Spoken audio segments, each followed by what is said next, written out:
about the VOD and the silver screen. Kevin and Tom and Joe know all there is to know, from masterpieces to deep fried tacos. And if the movie sucks, you might hear them say, there's no telling where the guys will take you. Get ready for a spoiler. Won't say it twice, cause we already warned you. Better watch out, it's gonna ruin the plot. Real spoilers. Real spoilers.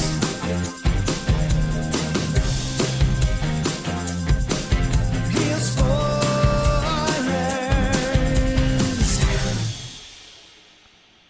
Broadcasting from the lush but not lavish studios located in the basement of the O'Keefe Institute for Advanced Film Snarkitude, this is Real Spoilers, episode 798, Hitmans. Yeah. Glen the What has to- Hitman Powell. We were Is this the Bret Hart biopic? I'd watch that all day. we have no doubt that no one was like, I wonder if Joe would be interested in such a thing. So, Now, is that a wrestling was- record for quickest ding ding? I mean, well, no, because we did an episode about Iron Claw. That's true. Yeah, it was. I mean, Iron So- Claw was so immediate. just by mentioning, Yeah. Okay. Yes. So that was instantly But does a that ding count though? Because it's like that's the Counts. subject. He gives a reference. Okay, ding. Counts. Yeah. So we were talking before we started recording that this is 2 words, hit man. So if you want to kill someone in your life, you need to Google hit man, one word. That's a One word. compound word. Correct. If you're looking for the film, it's 2 words, hit man. So Yes. just be sure in case a loved one in your life is ever murdered, then you want to avoid being a suspect. yes. Yes. Unless you did it, in which case you should be a suspect. 'Cause Also, you're a yes. murderer, and you should go to jail. That's our official position Yeah. here Real Spoilers at Real PSA. Spoilers, is that if you murder someone, you should go to jail. I know it's a hot take, but we're not afraid No. to take the tough stands That's right. on the issues of the day. That's right. So before we get too far afield, let's go around and the table and everyone can introduce themselves. This is Joe. This is Kevin. And this is Tom. I should say that we are recording 2 episodes back to back, even though Joe changed clothes to try to trick you. Yeah. And then remember that and then I we did not realized bring a that the change other of two are clothes. going to be wearing the same clothes. It's like, well, this was useless. I mean, I guess I could change clothes because I live here. That's but, true. And I could borrow a shirt. Yeah. Your old shirts. Yeah, I don't know if my shirts would fit you now. I am so Yeah, small. Tom rocks a schmedium now. I don't know if you knew that. No, That's I went from XL to large. Yeah, see, I'm XL. I'd have Although to wear your old I do ones. have some shirts now where I'm like, I think I can maybe get away with a medium. It's Ooh. like depends on the shirt. Depends on the That's shirt. true. True classic. That's a I gotta size tell I you, haven't True heard in a classic is long where it's time. at. Yeah. I Well, love because True you got a Classic vasectomy. That's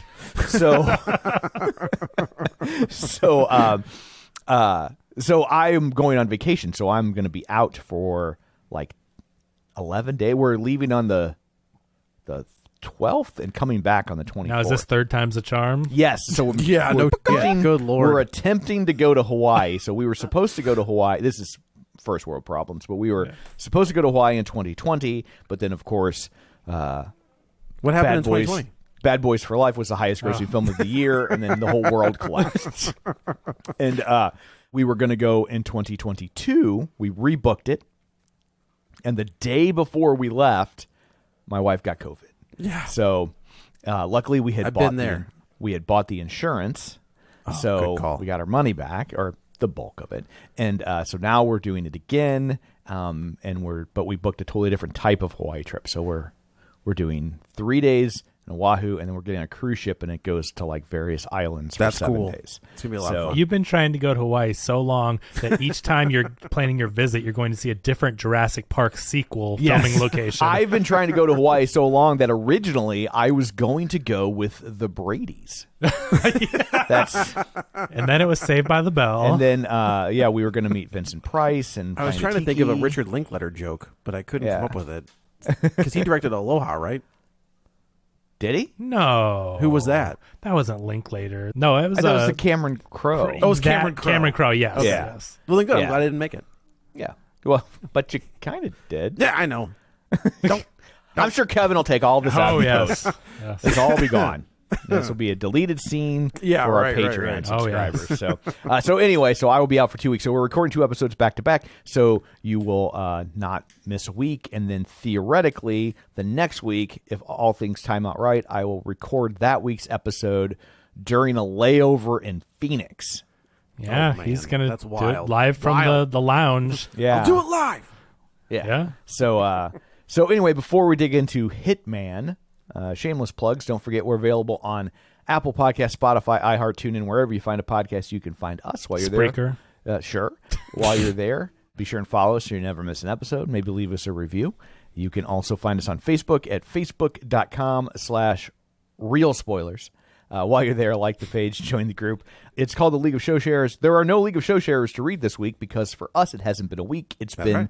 10 minutes. But we hope that you shared this. Yes, and so- we love you very much. Yeah, so hopefully you will still share, even though you know that We didn't cannot read it. read it. I So think they share before they listen, so they I probably think they won't do take too, the yeah. share away. that's true. Please don't go But- back I and hope take the not. share away. But if we burn them too many times, then they'll stop sharing. So, and then of course we have a Patreon at patreon.com/realspoilers, where for $5 a month you get tons of bonus content, and we like you extra. And finally, don't forget you can watch all of these over on YouTube at youtube.com/@realspoilers. Got it right. Good this job. time. Good job. Good job. So, did we ever hit 500 over there? Yeah, we just hit 500. Hey, cool. I'll go unsubscribe. Look at us. We did it. No, do not everyone unsubscribe or we'll really screw us over. So anyway, there's all that. Let's Before we get started, I do want to say the horror community and the horror community. horror community Oh. lost someone this past week. If you've ever listened to the Kingcast, Scott Wampler, who was a co-host of that show, which is an insanely good podcast, basically talking to celebrities or different people in the horror world about Stephen King and about just random things that they talk about on that show. It's an amazing podcast. He also wrote for Fangoria. He was a great follow on Twitter. He unfortunately lost his life this past week. He ran the site Birth Movies Death, right? Which is That great. It was a fantastic site. I don't know. I feel like he may have worked for Ain't It Cool News. I don't know if that's true. I don't know about that, but his site shut down a couple of years ago. But he Yeah. had a lot of writing on that. He's and, an insanely talented writer. He was very funny. So I just want to say, like, sending much love to all of his family and friends, everybody at the Kingcast. I'm sure that's his co-host Eric Vespi. Eric Vespi. They're really good friends, so I'm sure he's getting hit pretty hard. So if you have They a did chance, a really nice dedication before Bad Boys. I'm surprised you didn't mention this in the last episode. I meant to, and then I forgot. It was a really wonderful, a little shout out. They to took Scott his Wampler. top 10 list about Michael Bay movies from Birth Movies Death, and they turned it into a video narrated in a very funny fashion by this character that was like this high-octane Monster Energy skull that was just like, number 9, explosions. Monster Bay or his name was called Bayhem. Bayhem. Yeah. And at the end of the movie, at the end of the video, it showed that it was written by Scott Wampler, and it said Scott Wampler forever. It was a really nice dedication to him. Go find some of his writing and listen to the Kingcast when he was on. He's still got like 4 or 5 episodes in the can with him on it. So I cannot recommend that. So I'd go do that, and it's a bummer we lost Scott. He was a hell of a follow and one very creative dude. Well, I guess let's dig into the movie du jour, Hitman. I know in the last episode I said that I watched Dazed and Confused with my 13-year-old. Yeah. I don't know. Richard this guy Linklater- was in a Linklater movie, right? Glen Powell was? Yeah. This character Everybody or Glen wants Powell? some, which is everybody wants some. Glen that's- Powell, I before gotta you tell knew who you- Glen Powell was a really charismatic dude where you're like, oh, who's this guy in that movie? That movie is kind of underrated. I like that movie a lot. Oh, I don't think a lot of people saw it, but the people that did loved it. It's got You know what I mean? It was Superman kind in of under the radar. Yeah. It's got the guy that was Superman on Lois and Superman. But yeah, like I don't know. He's just an interesting filmmaker in that he doesn't put out a lot. And I don't know how I feel about this movie. Really? Okay. Interesting. Kind of the same way. Yeah. I thought this was a lot of fun. I really enjoyed this movie. There were parts of it I like. I think the problem that I ultimately have with this movie, even though there were aspects that I liked, is I feel like it's a dark comedy, but they filmed it like it was a rom-com, and that was very like, I think if they had if this was to me more akin to something like To Die For, the Nicole Kidman movie, man, from that's a ago. great call. And that's a great call. And so, like, especially with the turn it takes at the end, right?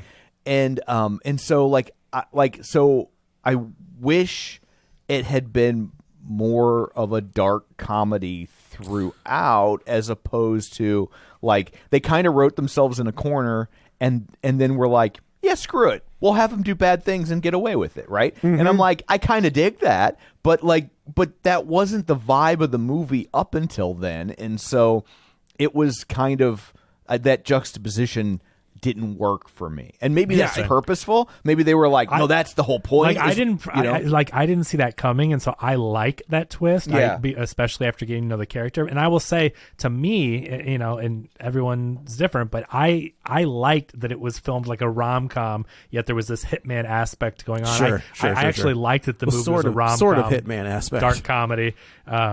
Yeah, and it's such a unique story, and it's based on a real person that actually did this kind of thing, and so I thought that was funny. And what I also liked was, this is a movie that the comedy could feel, okay, think of Master of Disguise with Dana Carvey. Sure. He's putting on different outfits, and it's goofy and comes off so silly.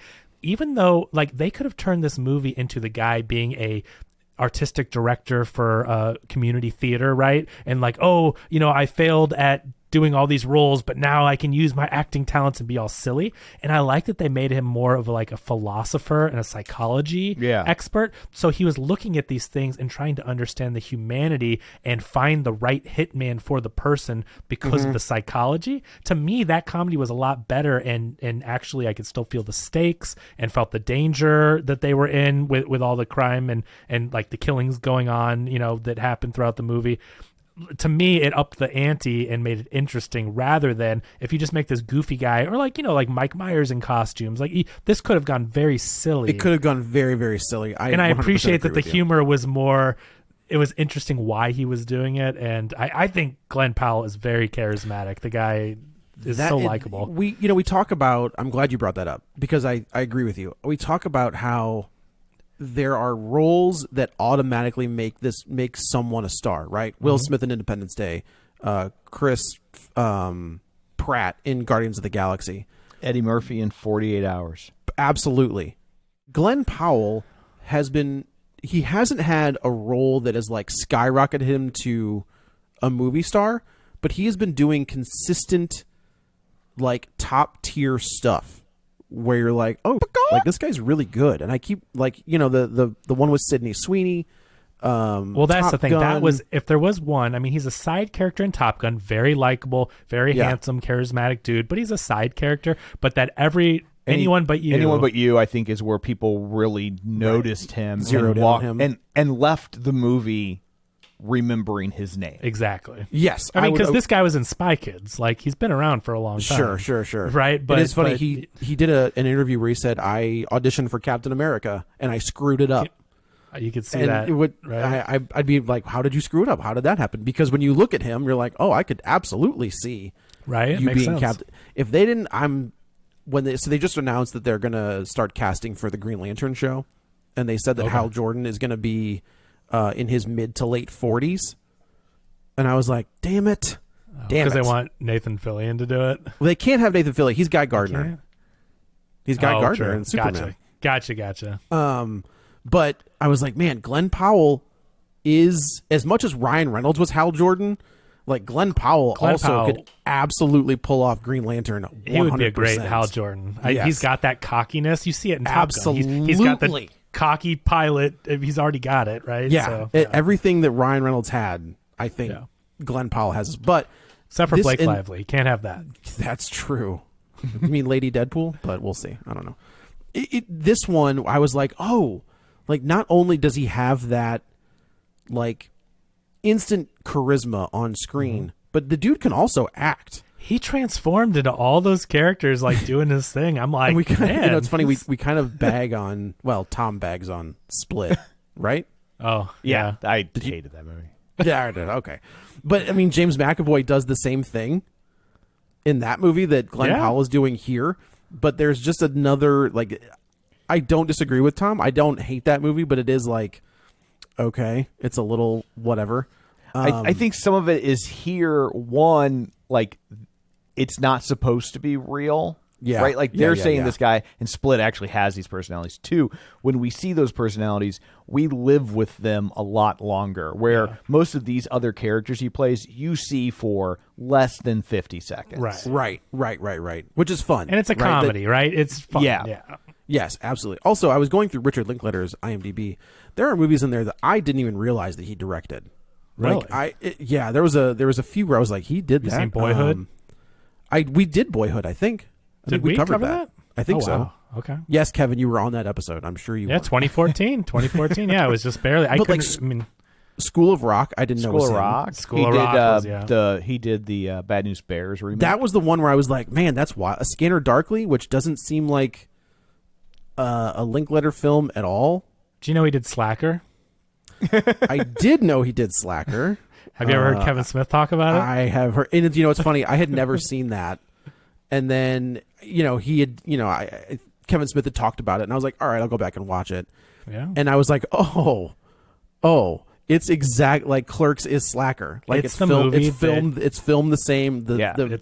Everything is almost exactly he the saw same. Slacker and he was like, oh, well, I can do that. that. It is literally the movie that inspired Kevin Smith to be a filmmaker. 100%. And that he could do it, yeah. But like Scanner Darkly is the one that stands out where I was like, man, that is a wildly different movie than, he reminds me a lot of like Richard Donner or Howard Hawks, where there isn't, you couldn't point to anything on that list and be like, oh, that's a Linklater film. Yeah, he's not just the guy that does whatever. I mean, think about the Before Sunrise, the trilogy he did with those three movies. I mean, he's been able to live in a lot of different genres, but he's also not just a craftsman like Ron Howard, right? Like, he's not just making solid movies that don't have any voice. Like, he does have a certain flair to his films, right? It's like, it's unique. It's not... I think Dazed and Confused is a cultural touchstone. I mean, I saw that when I was, I don't know, 13, and I still reference that movie. That movie gets referenced not even just by me, but like Matthew McConaughey's lines in that movie are referenced today. All right. Yeah, but and not just by him. Like, people, that character also super creepy. Going back and rewatch that movie, like that is a problematic I keep character. Getting older, and the girls all stay the same age. Yeah, that's a problem. That's definitely a problem. But that's.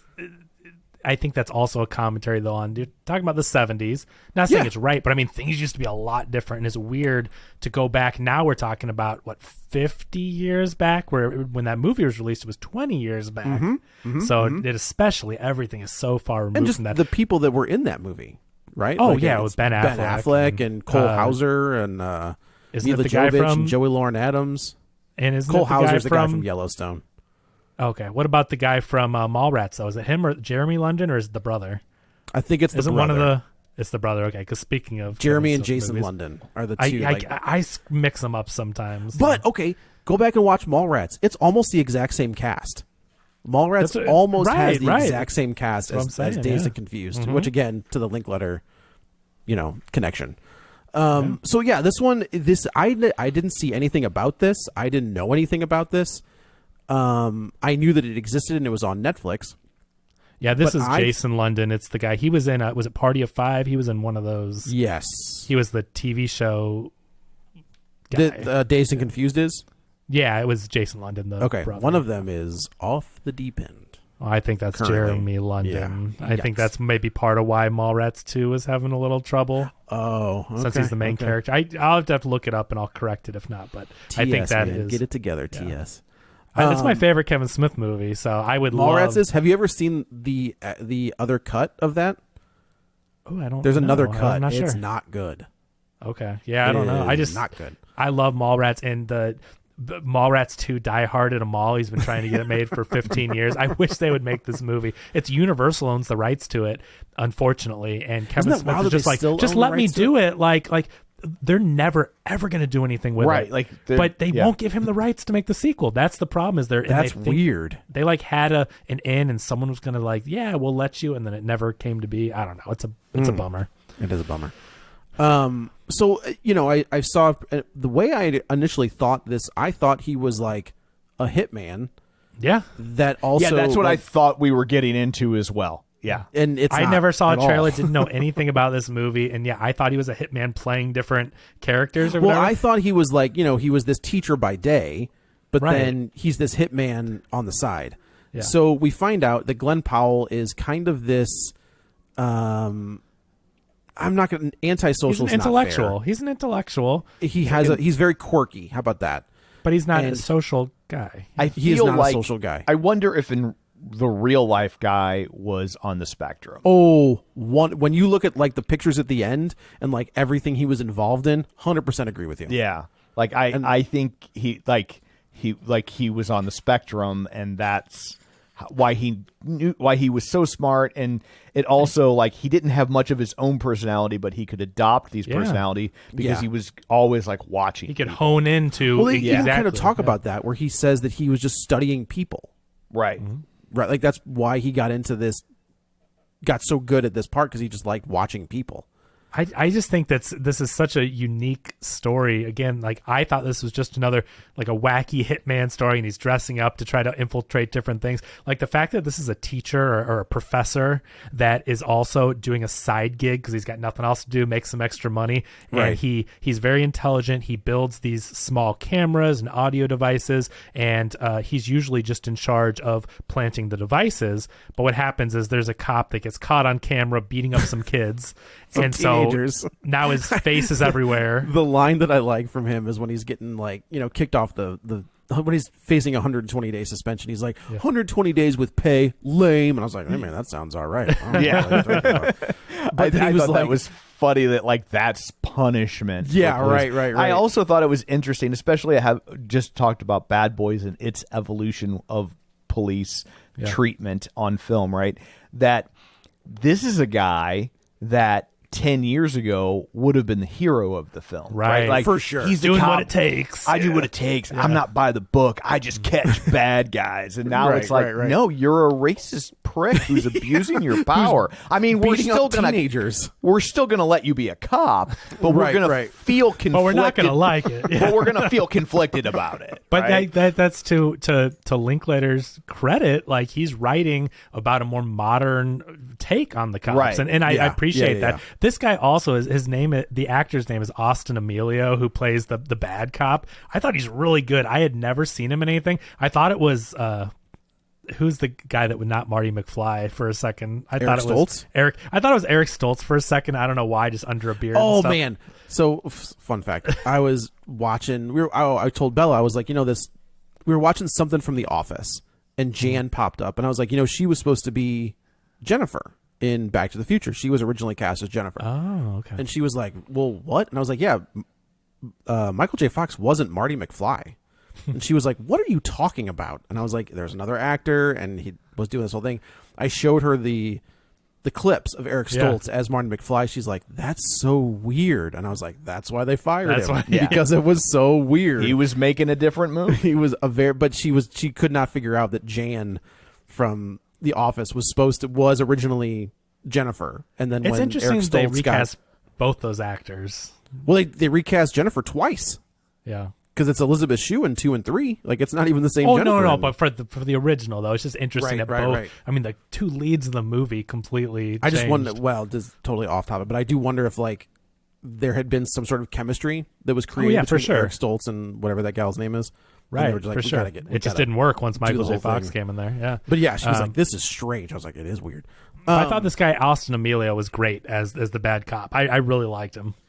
I thought he was. There's a guy who's like a Rob Zombie regular. He's in all of the Rob Zombie movies. That's who I thought this guy was. This guy At the was same in Everybody Wants Some too. Well, there we go. Linklater's got his whole troop. you He know? does have a little crew. Some of that crew he may not be able to get back, but I don't think he's getting Affleck for a Netflix movie. Yeah, Well, so it's not like Affleck's never made a Netflix movie. that's true. That's true. That's a good point, man. That'd be wild if they. That you know what? That would be a fun movie. Is like And Dazed and Confused again. I will also say that Dazed and Confused babies. the animated adventures of Dazed and Confused. I will also say Affleck seems to have a lot of respect for people that launched his career. Like Keeps coming back. Yeah. He's come back for Kevin Smith stuff, and I think if Linklater asked him and the schedules worked out, I think he would. I think he Affleck's probably. a good dude. There definitely was. I think there so, was too. even strife between him and Kevin Smith. Like they were not on speaking terms for a long time, and then he came back and did a few things. I think. So Glen Powell is this like philosophy teacher. Like Kevin said, he's doing the side work for the police department where he's helping them set up people who want They're to in New hire Orleans to set the scene. Is that where they are? Mm-hmm. Okay. It never plays a huge part of, I don't think, in like the culture. Except for the music. Yeah. I think the music is very New Yeah, Orleans. that makes sense. So in this process, like we said, the cop who is usually the one who is playing the hitman gets in trouble for beating up teenagers, which is kind of all they say. But I do like. But that now everyone knows his face from the news story, so he Correct. can't be an undercover hitman because everyone would notice him. I So. also like the line where he's like, there's like a pretty good portion of people that agreed with what I did. Right, I know. Right, it's The like- if you look in the comments, it's 2-1. 2-1 in the comments. 2-1. That's a great line. Which That's is, a great line. which is another great part about like to look at today's culture and look at the loudest people on the internet. Like, yeah, the people that are perpetually online are gonna be the ones that are loudest and saying like, "Oh yeah, good for him" or whatever. But it's like most people in the real world aren't even online to make comments like that, right? Yeah, So the it's comments just, are look at our Priscilla episode for the people who are online. Like that's not the majority. That's the people that are online looking for stuff. I was complain listening about. to a different podcast, a very big podcast, and they mentioned the Priscilla thing about a certain king of rock and roll, maybe Okay. being not We won't maybe name being him. yeah, we won't name names. And I was like, "Oh man, they're gonna come after you." They were talking about they were talking about Ed and Lorraine Warren because Ed Warren is a scumbag and had a 14-year-old living in his apartment. They built an apartment on top of. Won't see that in any of the Conjuring movies. But they were talking, and then they brought up Elvis. You will see it in the Conjuring porn parodies. Though. Maybe not. Maybe I don't know. Hopefully not. Well, they'll make her 18. Okay, that's fair. But yeah, I was like, don't say the Elvis word. No, I said it. Now they're going to come after us again. Yeah. So they're like, Gary, you're up. And Gary is in the van like, oh, what? I mean, he's never been in the field. He's not a police officer. He's just the guy that makes their little gadgets for them. Right. But he knows enough and he's listened to enough footage to where they say, you can do it. Just go in there and, So this is the point where I was like, oh, he's a real hitman. Because he sits down with this guy and just flips and goes into this character that is like this badass, hitman because that he's knows a what he's doing. psychology major. Correct. That's what I think is so interesting about the film is that you can explain it much like on the last episode when you're saying a certain character, like it's surprising but it makes sense. I like how they made him someone that studies people, studies the human brain, psychology, philosophy, why people do what they do, and this guy has been so into his studies that he's learned these things he can use in the field, and he just flips a switch and becomes these characters. I do like the gal from Parks and Rec. Yeah.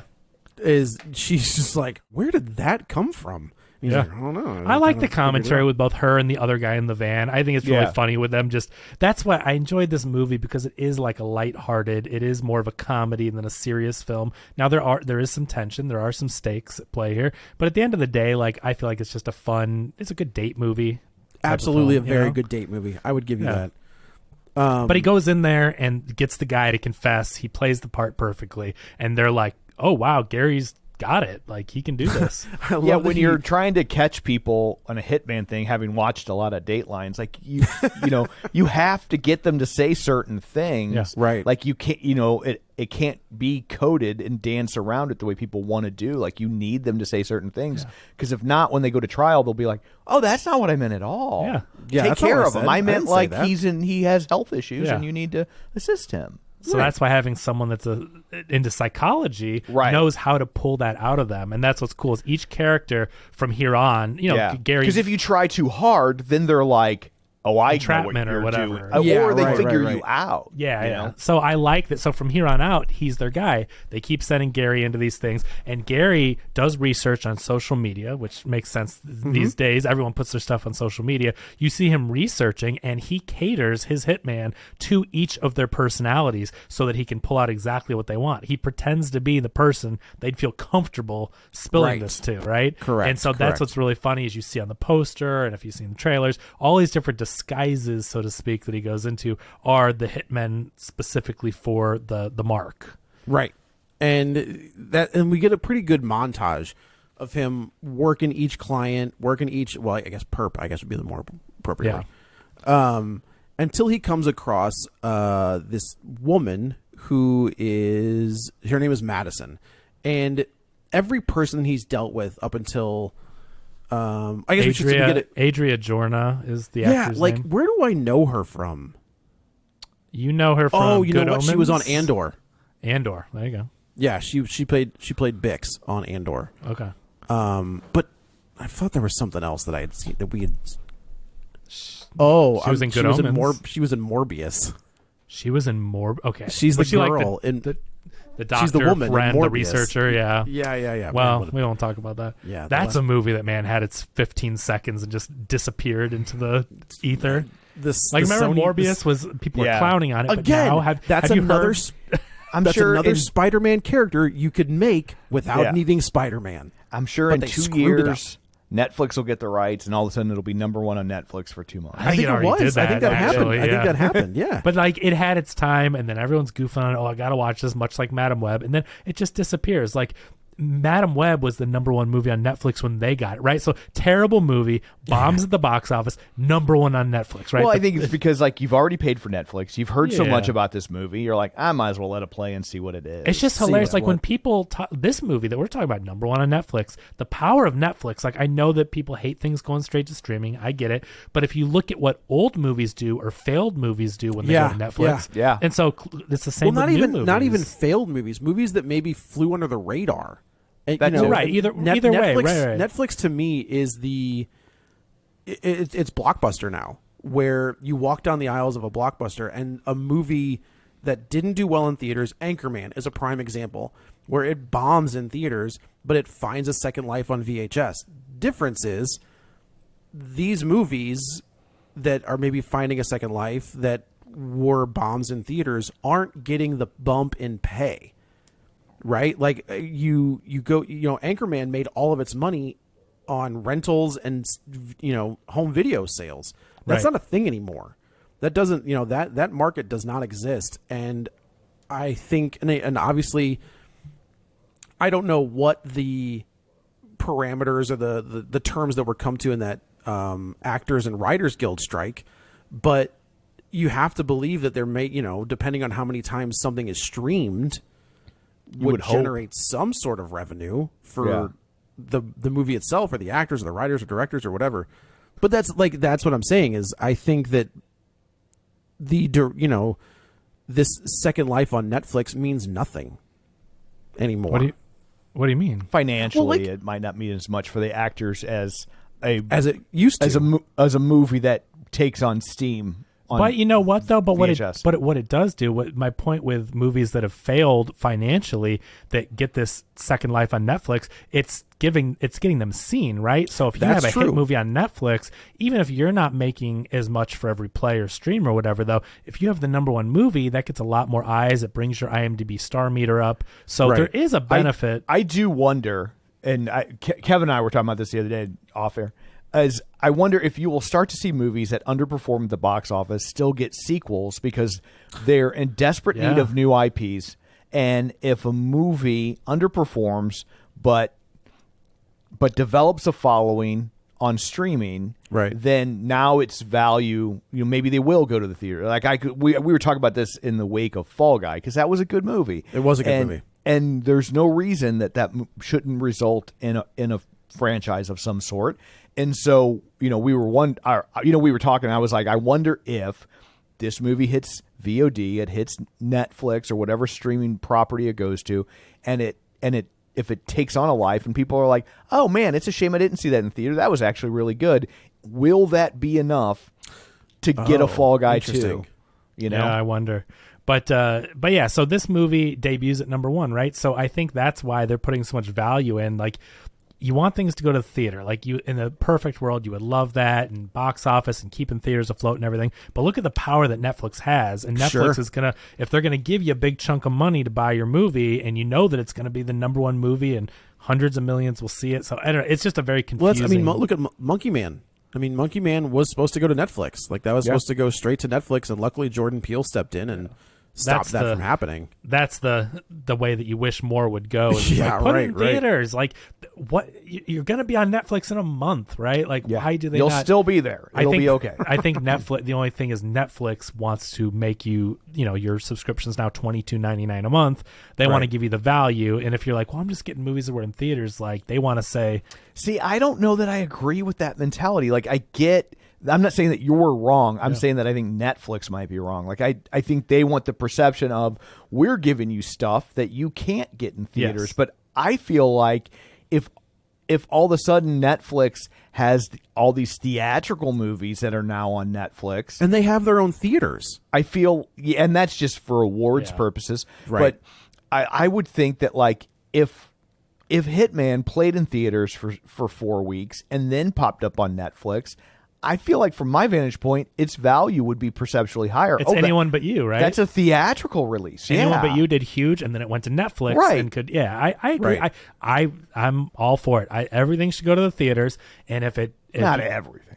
Well, Morbius should not have gone to theaters. Oh, sure it should. Yeah. It's still a big production. I don't know that, like, what was it, Kissing Booth should have gone to theaters. I think that's fine on Netflix. Yeah, you know what I mean? Like, there's certainly some things. But you know what I mean. If a movie is intended for theatrical or created in a way to where if you sell it to Netflix, it goes to Netflix. But if you sold it to Sony or whatever, you know what I mean, it's going to go to theaters. Like, give it a theatrical run, and with digital distribution and theaters hurting and needing stuff in there, play it on a screen for 4 weeks, build up some of that word of mouth, give them the chance to get people into the theater, and then you drop it on Netflix. Like, it's going to make it there eventually. I don't get why not make the money while you can, but anyway. But back to this one. So he meets Madison, who is played Madison, by Adria Arjona, and I thought she was really good. She's been in, you said she was in Andor. Yeah, she was in Andor. She was in, I'm looking at her thing now, Father of the Bride. True Detective. I don't remember her. Oh. In 2015, so that would have been season 2? Okay. Maybe. I got to tell you, new season True Detective, very good. Yeah, I got to watch it still. Have you watched any of them? I watched them all but the new one. Oh, okay. All right. We don't really count 2. We'll skip over season 2. Yeah. So, and yeah, she is going to hire a hitman to kill her husband. It sounds like he's very abusive, and she doesn't really want to deal with his anymore, and she doesn't really see any other option but this. And he can tell she's clearly in a bad situation. She is not like the other ones who are just this blind rage or jealousy or whatever. I mean, she's in a bad situation. She's in danger. Yes. She's in danger. This is a form of self-defense. Yes. Correct. This is feels like her last option. And Glen Powell kind of talks her out. He talks her out of it. Steers her in the right direction. Right. And he says, like, go take this money, start a new life, do whatever, blah, blah. And I do like the other two, I guess they're cops, are like, what are you doing? Like, what are you doing? He's like, like, she just wasn't the typical person that we run into. I'm like, we'll never see her again. It's whatever. He also uses his psychology background to say the right words to where they don't fire him after that. They don't go, you did something illegal. His words told her what to do, but they also didn't implicate him in. Yeah, he threads this needle where it doesn't look like he let her off the hook to the people listening in the van. Like she just decided to bail, but he was definitely like stringing her, taking pushing her down in the that right path. direction. Yeah. And apparently that part is true. Yeah. Like the real life Gary Johnson, there was one person that he met that he was just like, I'm not going to let this person go to jail. And like kind of talk them out of it. And then they did not become romantically involved. That was the jumping off point, though, was that there was one case where he was just like, He told her to go to social services and got help one of in the real things life. that I did like about at the end of this movie where they show pictures of Gary Johnson, and it was like almost all of what has happened we talked about here is true except for the killing.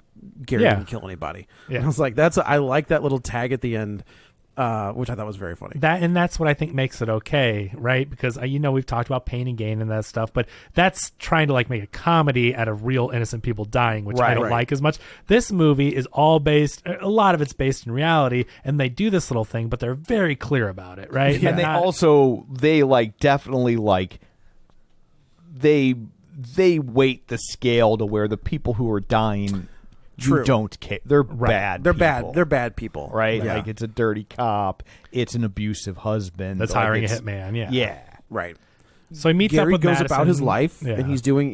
His personality does start to change throughout the movie. He becomes a little right? cooler. I like it. He starts to kind of adopt the confidence. Yeah. I mean, he's always been a smart, nice guy, but he's rocking like jean shorts and a button up, which I thought was hilarious. I love the line where the guy's like, "Hey, these are kind of comfortable." Yeah. He's like, "Yeah, they breathe really well." I like it when he's like, "Hey, can I have my pants back?" And then the gal is like, "You guys are so weird." just funny little throwaway lines like that. So and then he gets a text in the middle of the night from Madison to go to this stray adoption. rescue puppy adoption thing, and he is there. He knows that he has to be Ron, who is this hitman character, but he also doesn't really let go of his other personality. So he's like playing with the puppies, or he's playing with these kids, and Madison's like, "This does not make any sense." When he's outside of his jobs, he still is this really nice and really smart guy. Right. And I like that about it. It's so funny as she's watching this hitman that she believes that that's his job is killing people, and he's being so sweet, and it's that juxtaposition which is really entertaining to watch. Correct. So then their relationship progresses, and they say at her apartment, what they have there does not leave the apartment. Correct. So it's She's just like, hooking "I'm not up. gonna." Yeah, they're just hooking up. And this movie's not afraid to be sexy, which is okay, right? Like, Not afraid to be sexy. and it's not gratuitous, and you don't really see full nudity, but they're getting it on, right? I mean, it's like it's not done in a gratuitous way, but it's like they're getting hot and heavy in different parts of the apartment, and this movie's not afraid to do that. It's a real thing that exists. I think that movies have kind of gotten away from that, and I know they're trying to play it they're trying to play it safe, right? But still, it's human nature. It's okay to. It is weird that has show. become that, showing sex or nudity on screen has Right. kind of gone away. Right. It's like they went to we talk about extremes in any case, right? Sure, it's like sure. they went to the other side, and I get why they want to make sure everyone's safe and don't want to offend people, but completely eliminating sex scenes in It's movies. weird. It's weird. It is weird. Yeah. So anyway, this movie's not afraid to do it. And again, I think that lends itself to that date night movie, right? You've got the comedy, the romance. It's a good movie. It is a good movie. So now they're out and about and they're doing their thing, and they go have to a club. They go to a club, and they're leaving the club, and this is where we get the ex. The ex. Well, we get Yeah, it's well. not the ex. Quote unquote. Yeah, we get the husband shows up. Just because you're doing air quotes down here doesn't mean you're not using air quotes. Now you've got your hands turned up like, Oh, my God. Oh, I loved the comedy. We did not talk about that on the last episode. know. I forgot about that line. We didn't so talk you about a just lot said of that. comedy moments, and I'm But telling that you, is Bad good. Boys, Ride or Die, which I want to Yeah. call For Life. A lot of funny moments. But Yeah, just because you do air, turn your hands upside down, turn your Yeah. hands the other way. Yeah, so the husband shows up, and she. What I like about this is she is fairly confident most of this movie. She does not give off an air of sheepishness, I guess is kind of the only word. As soon as this guy shows up and raises her voice, she immediately backpedals and starts walking behind Glen Powell, which I do think is interesting because it's a very simple thing to show. Oh, this is he's a bad dude. Yeah, He she's in hasn't an even raised abusive his voice relationship. yet, but she's already scared of him. And I do like that Glen Powell doesn't immediately go aggro, right? He's trying to walk away. He's because he's not really this person. Right. He's not this guy who will who is willing to fight kind of at the drop of it. He's not a hitman. And Glen Powell, to his credit, like he's trying to walk away, and finally when it gets to a point, gets physical. I don't even think it gets physical. Yeah, as the much guy as grabs her, and you don't know what. Oh, he's you're do. right. You're right. As soon as he gets physical, and pulls he's a gun. playing this character, and pulls a gun on him. And the guy's like, oh, and I do like that this guy is still trying to be like a hard ass while he's got a gun pointed to his head. It's like, okay, you your pants. We already know, which is the joke later. And she says, she's like, this guy doesn't back down from anyone. You made him. He's do a professional. That. Yeah, he's a professional. Professional what? Professional asshole. What? That's fine.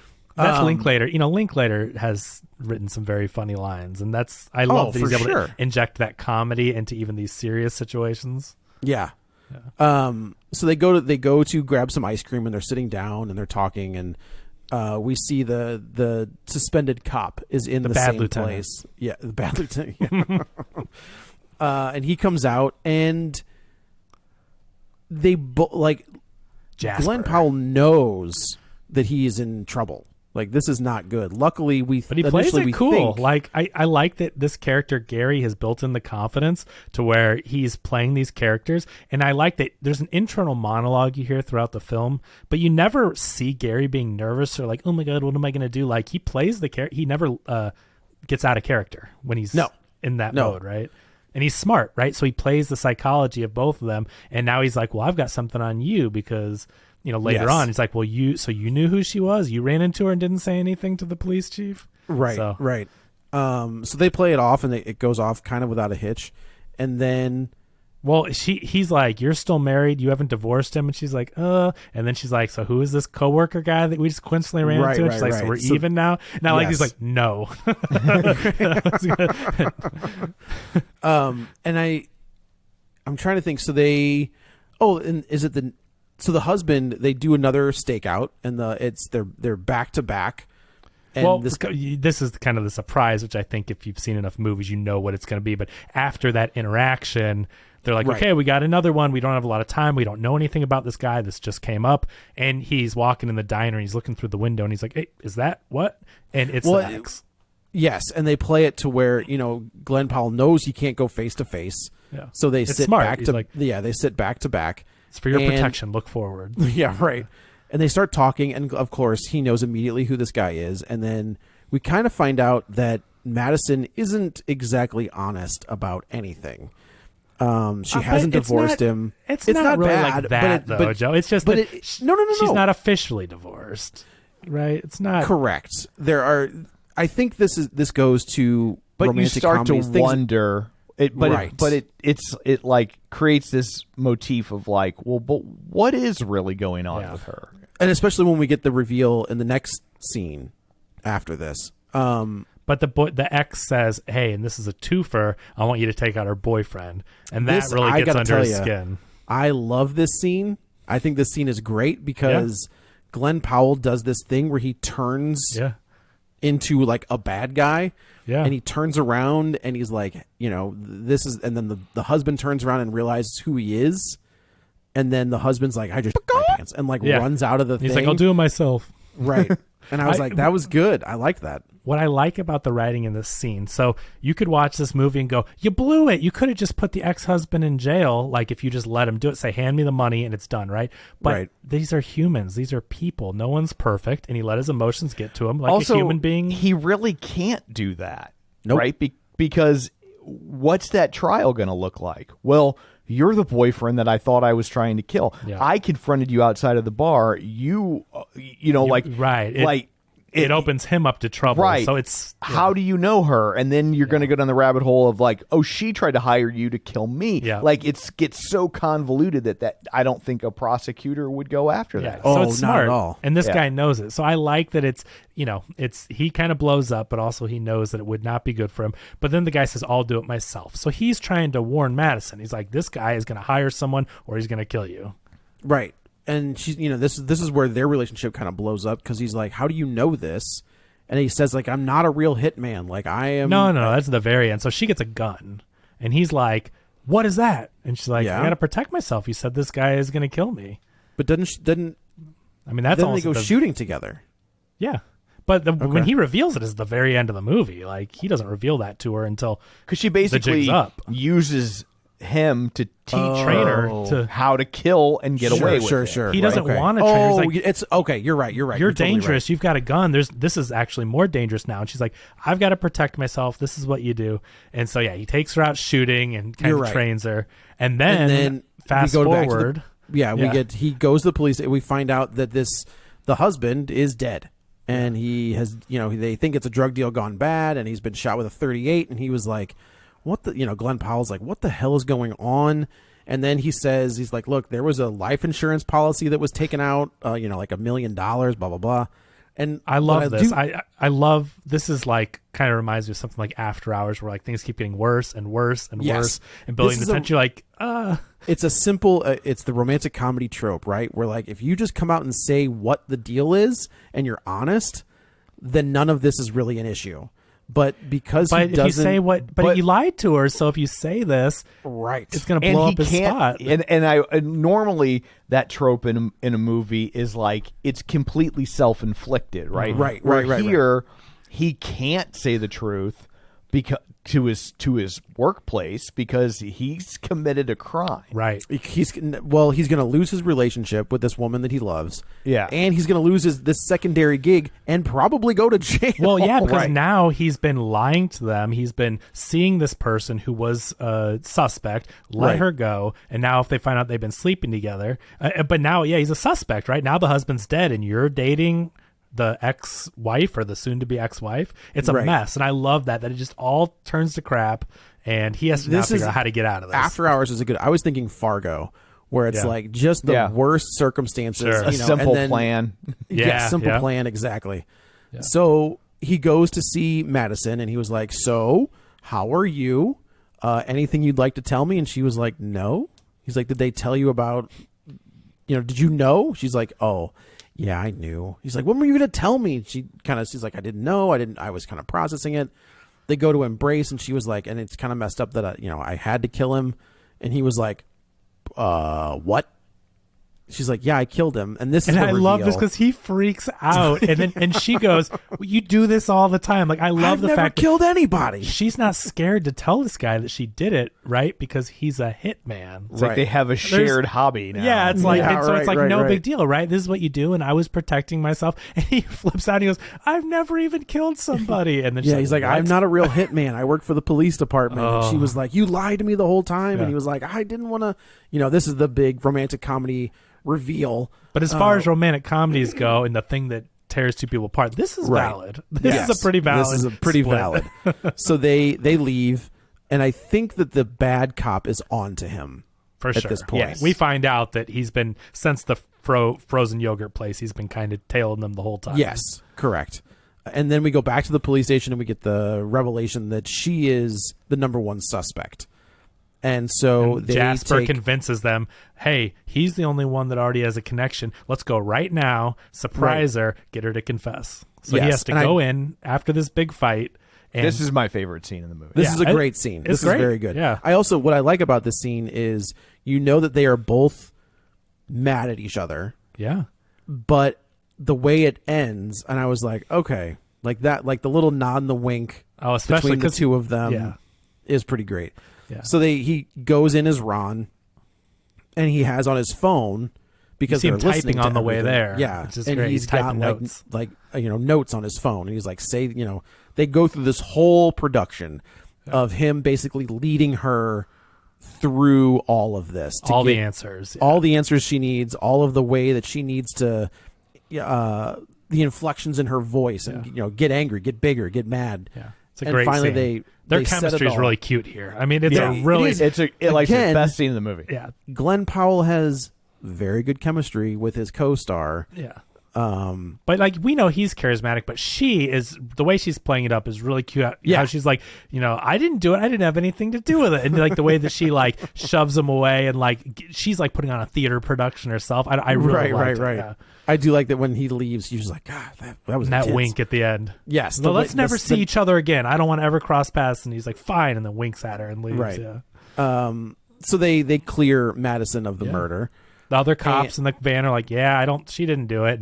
And they go, Jasper, what you reading? You don't know what he's going to say, but he's like, yep, I guess you're good. And I thought he was just kind of being cool. Like, all right, This guy's good. You know, he Right. beat me. He won. I thought the same thing.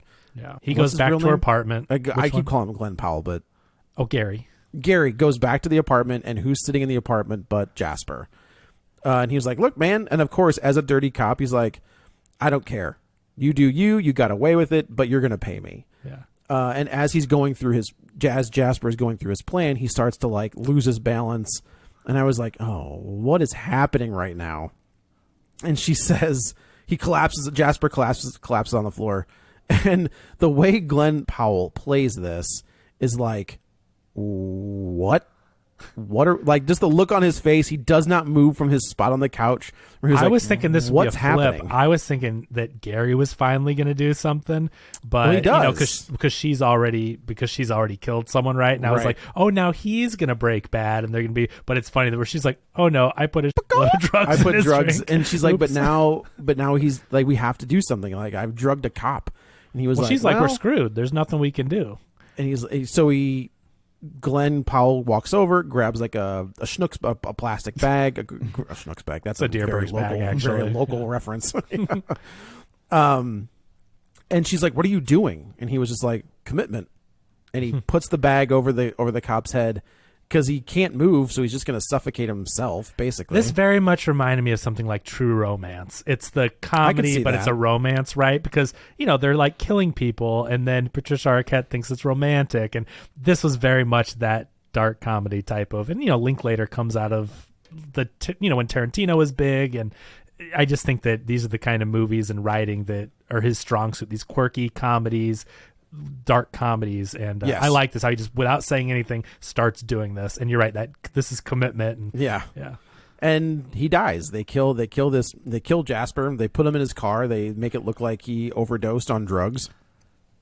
And then they go about their lives. And the line that I think is very interesting, he's like, I found a really good balance between Ron and Gary.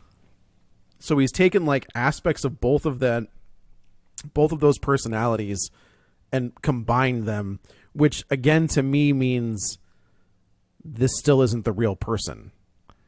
Well, Like, I think that it's the confidence. There's of a scene Ron. with the ex-girlfriend where they talk about, well, if you behave a certain way long enough, then that is Sure. who you are, right? That's because I fair. guess she's a That's fair. psychologist or something, right? So Right. they're both very intellectual, and you're right, because I mean, people grow, people change their personalities and demeanors. So like, you can say, oh yeah, well, he's pretending to be Ron, but like, at what point does a person pretend to become be that something person? and then become it, right? Because yeah, you're not pretending anymore if that is your personality now. Right. So That's I fair. think he That's fair. takes the confidence of Ron. You know, I believe that we're all led to believe he doesn't keep killing people or anything. It's like that was a one-time thing. They both put it behind themselves, and now Right. they've got this cute little family. Yeah, and we jump forward a few years, and they're married, and they've got this daughter, and got two kids, right? I don't know. I thought I saw that. They have a You little might be boy right. too, but the daughter is old enough to say, "Where did you meet Daddy?" Yeah, That's funny. And They look at each other. They throw back to the line that lets you know that he's a hitman. There's no such thing as bad pie, which he's not wrong. Yeah. And that's how this one ends. I do think I need a second. I enjoyed it a lot, but I do think I want to watch it again just to like get my feelings for sure on it. But I enjoyed everything. I do kind of wish it was in theaters, but it is what that's. It was for a little bit. Oh, yeah, it got a okay. small Wow. theatrical release. Yeah, the way they did. But yeah, I thought this was solid. Yeah, like I didn't hate it. I was conflicted because there were things I liked, but again, like I wish it would have been just more dark comedy, less rom-com. If Yeah. But overall, like it was way better than I thought it was going to be, and not what I thought it was going to be, which was nice. Yeah, I Very think much the, so. the fact that we've gotten a lot of dark comedies and we've gotten a lot of rom-coms, and I like that they kind of mix the genres in a different way. Yeah. You know, I mean, I think it could have been a really funny, just more dark comedy, but then again, I think even if it had just been filmed differently, Yeah. like if it hadn't looked like a rom-com. You know Yes. what I did? The only thing I didn't like, and it didn't ruin the movie for me at all, but when they did the mug shots of each person he put away, there was a real weird, cheap look to the mug shots that looked like not film, but it looked like I don't know, not even Like a an phone AI camera, but generated image? Like digital trying to look like film. digital. Yeah. It just was like a really cheap looking thing, and I don't know why he filmed the mug shots in this bright, no film grain to it. It was just a very digital way. And Yeah. Linklater is a talented director. He knows what he's doing. I'm sure he has his reasons, but it took me out of it because I didn't know this was Linklater going in. So when I saw it at the end, I was like, oh, like that caught me off guard. Yeah. This is fun. But yeah, if you got Netflix, it's sitting over there. It's definitely, I think, worth, you already paid your $20 for the month. I think this is one of the Absolutely better watch it. Netflix originals. Yeah, I would agree with that. I would agree. I'm not a fan of I didn't mention on the last one, but Seven Underground or whatever. terrible. Yeah. That And movie's terrible. I'm not a fan of that kind of stuff. They do put out hits every once in a while, and I think this is a good one. Yeah. So anyway, I guess that's it for this one. Let's go around the table and everyone can say where to find them. This is Joe. You can follow me on the Twitter at JoeyButts, BUTTS21, and on Letterboxd at the same. This is Kevin. Follow me on Twitter at KevinRBrackett. And this is Tom. You can follow me on Twitter at Roger Kubert or on Facebook at facebook.com/Tom O'Keefe. You can find the show online at facebook.com/Real Spoilers. And of course, don't forget our Patreon. So that's it for this one. Thanks for tuning in. And until next time, Kincaid kicks Dukovic off the roof. Get ready for a spoiler. Won't say it twice, 'cause we all